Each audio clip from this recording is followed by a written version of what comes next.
Imagine you're sick. You go to a doctor. You trust him completely, and he makes everything so much worse. Now imagine this wasn't a mistake. This wasn't negligence.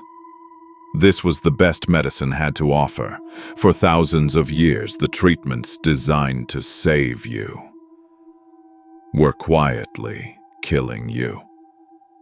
And the most terrifying part, the doctors had no idea.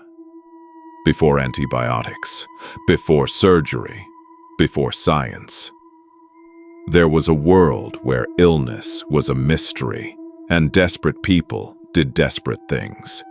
Today we look back at these treatments with horror. But to the people who lived through them, this was hope. This is the story of 10 treatments that were worse than the disease. 10 moments in history where medicine became something far more sinister. Trepanation. 5000 BC. You wake up with a terrible headache, a seizure, a vision. The healer looks at you seriously and says, "There is something inside your skull. We need to let it out." And then he picks up a sharp stone and begins to drill into your head. This was trepanation, the oldest known surgical procedure in human history. A hole drilled directly into the living skull. Not to remove a tumor, not to relieve pressure, but to release evil spirits. Archaeologists have found over 1,500 trepanned skulls across the world.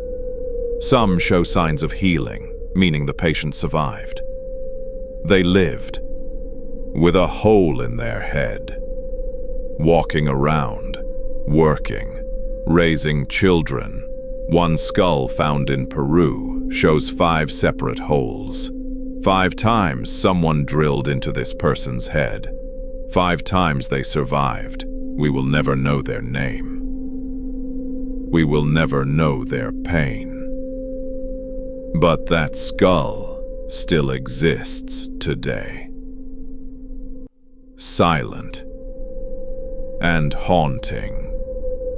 Bloodletting. For over 2,000 years, doctors believed one thing above all else. Too much blood was the root of all illness. Fever. Too much blood. Headache. Too much blood. Depression. Too much blood. Feeling tired. Too much blood. The solution was always the same. Remove it. Doctors would cut open a vein, usually in the arm or neck, and let the blood flow freely into a bowl. Sometimes a pint, sometimes more. The most famous victim of bloodletting was George Washington. In December 1799, the first president of the United States fell ill with a throat infection. His doctors were the best in America, and in 2 days they removed nearly half the blood in his body. Washington was dead within 24 hours. He was 67 years old. He had survived war, betrayal, and the birth of a nation. But he could not survive his doctors. Mercury Treatment. In the 1500s, syphilis swept across Europe like a wildfire. Millions were infected, millions suffered. And doctors discovered something that seemed to help. Mercury.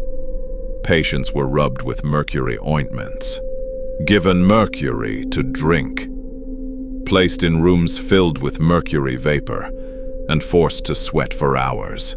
The mercury did fight the bacteria, but it also destroyed everything else.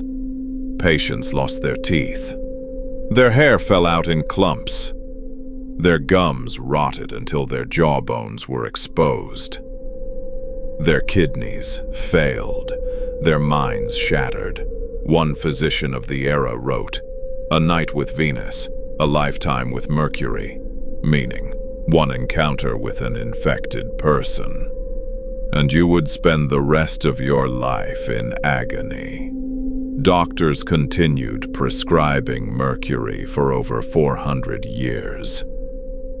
Not because it worked, but because they had nothing else. Lobotomy. You have already heard of the lobotomy, but you have never heard it told like this. His name was Walter Freeman, and he believed he had found the cure for mental illness. Freeman's procedure took less than 10 minutes. He would lift the eyelid, insert a metal pick the size of an ice pick into the eye socket, and tap it with a small hammer until it entered the brain. Then he would move it back and forth, destroying the connections in the frontal lobe. He called it the ice pick lobotomy. He performed it in his office, without a surgical team, without proper anesthesia, sometimes with patients still awake. Freeman lobotomized over 3,500 people in his lifetime. He traveled across America in a van he called the Lobotomobile. One of his patients was a 12-year-old boy named Howard Dully. Howard's stepmother wanted him lobotomized because he was, in her words, defiant and difficult. Freeman performed the procedure. Howard survived, but he spent decades not understanding what had been done to him. Years later, Howard Dully found his medical records and read the notes Freeman had written about him. He said, "I was 12 years old, and someone decided I was broken and tried to fix me with an ice pick." Heroin as medicine. In 1898, the Bayer Pharmaceutical Company, the same company that makes aspirin today, released a new wonder drug. They called it heroin. It was marketed as a safe, non-addictive substitute for morphine. It was sold over the counter, in pharmacies, for children. Bayer advertised heroin as a cough medicine for kids. Doctors prescribed it for headaches, menstrual cramps, and anxiety. It was given to soldiers, to mothers, to babies. For years, no one understood what was happening. Why were so many patients coming back for more? By the time the world understood what heroin truly was, millions were already addicted. The drug designed to end suffering had created an epidemic of suffering that continues to this day. Radium water. In the 1920s, radiation was new, exciting, mysterious. And someone had a terrible idea. What if people drank it? A product called Radithor was sold across America. It was water, infused with radium, marketed as an energy drink, a health tonic, a cure for everything.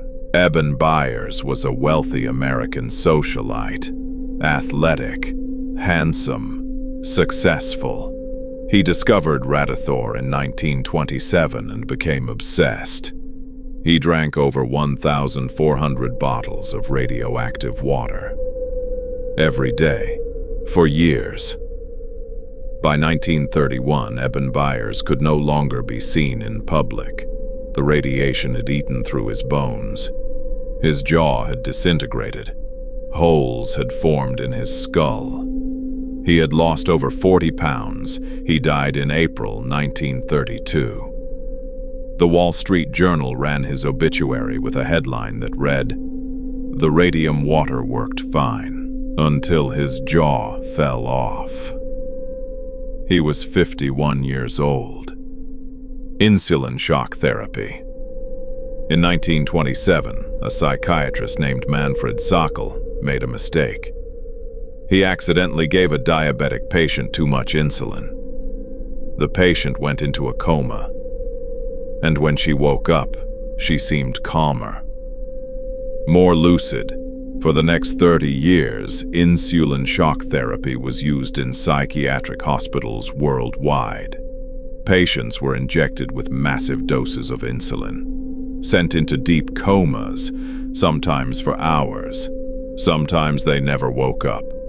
Those who survived described the experience as dying and not knowing if you would come back. A review in the 1950s finally confirmed what nurses and patients had known for years. Insulin shock therapy had no measurable benefit whatsoever. Thousands had suffered. Dozens had died. For a treatment that never worked. Tobacco as medicine. When Europeans first encountered tobacco in the Americas, they did not see a dangerous addiction. They saw a miracle plant. Doctors across Europe prescribed tobacco for headaches, toothaches, bad breath, skin diseases, and most commonly, the plague. During the Great Plague of London in 1665, students at Eton College were forced to smoke tobacco every morning. It was believed the smoke would protect them from infection. One student wrote in his diary that the morning smoking sessions were the most unpleasant part of his day. He was flogged once for not smoking enough. For 200 years, tobacco was considered essential medicine, and the damage it caused would not be understood for centuries. Electroconvulsive therapy without anesthesia. The year is 1940. You are strapped to a table. A nurse places metal electrodes against your temples. A doctor checks his equipment, and then, without warning, sends an electric current through your brain. No sedation, no anesthesia, no warning, just electricity and darkness. The seizures were violent. Bones broke, spines fractured, teeth shattered. Patients screamed, patients begged, and then could not remember any of it. A patient named Sylvia Plath, the famous poet, described her first ECT session in her memoir. I wondered what terrible thing it was that I had done. She had done nothing. She was simply unwell. And this was the best her world had to offer. Animal blood transfusion. In 1667, a French physician named Jean-Baptiste Denis performed what he believed would be a medical miracle. He took blood from a lamb and injected it directly into a human being. His patient, a 15-year-old boy, survived the first transfusion. Denis was celebrated across Europe. He was called a genius, a revolutionary. He performed the procedure again on a man named Antoine Maurois. Twice, the man survived. But on the third transfusion, Antoine Maurois began to sweat violently. His back arched in pain. His urine turned black. And he died. Denis was arrested, put on trial. He was eventually acquitted, but animal blood transfusions were banned across Europe. It would be over 200 years before doctors truly understood blood types. These were not monsters. These were not evil men. They were doctors, scientists, healers, people who genuinely wanted to help. But they lived in a time before knowledge, before understanding, before the tools to know what they did not know. And their patients paid the price. The next time you sit in a doctor's office, remember how far we have come and wonder, what are we doing today that future generations will look back on with the same horror?